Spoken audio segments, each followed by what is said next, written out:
Now, it's the first Friday after the Ramazan in Gaza Strip, where as many as 60 Palestinians were killed in protest on Monday.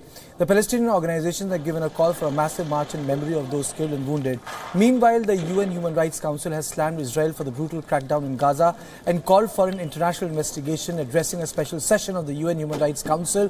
UNHRC Chief Zaid Ul-Rad Al-Hussein said Israel has used disproportionate forces in response to the protests. He also called it violation of the Geneva Convention. The UN Rights Panel is examining the possibility of sending a probe panel into the area.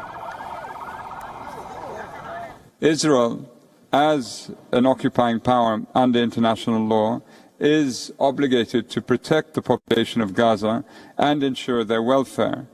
But they are, in essence, caged in a toxic slum from birth to death, deprived of dignity, dehumanized by the Israeli authorities to such a point it appears officials do not even consider that these men and women have a right as well as every reason to protest.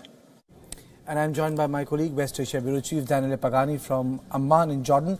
Daniele, the fact that the holy month for the Muslims have started, the Islamic community has started, is the reason why that no violence or unruly scenes were witnessed. Something when you covered the violence in which more than 50 people were there before Ramzan started. It certainly plays a role, but it's not the only reason. There are other reasons. Perhaps the main reason is the fact that Egypt pitched in and decided to open the southern border, the Rafah checkpoint, which gives access to the people of Gaza into Egypt. And it will remain open for the entire holy month of Ramadan.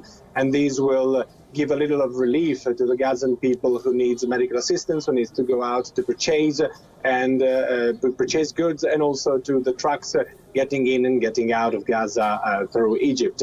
So I would say this is the main reason. Also remember that the Great March of Return, which was the protest that gathered all the Palestinians at the border with Israel, is formally ended. It was called 6 weeks back, and it would have been lasted until the 15th or 16th of May, when Palestinians mourn the Nakba, the moment when in 1948 they were dispossessed by their land, by the Israeli army. So all these elements together, and also the fact that we are talking about now more than 100 people dead and nearly 10,000 injured, make the environment in Gaza a little bit more peaceful. The people are also very tired and still mourning their death. So these elements all together bring to what is now a relatively calm environment on the border between Gaza and Israel.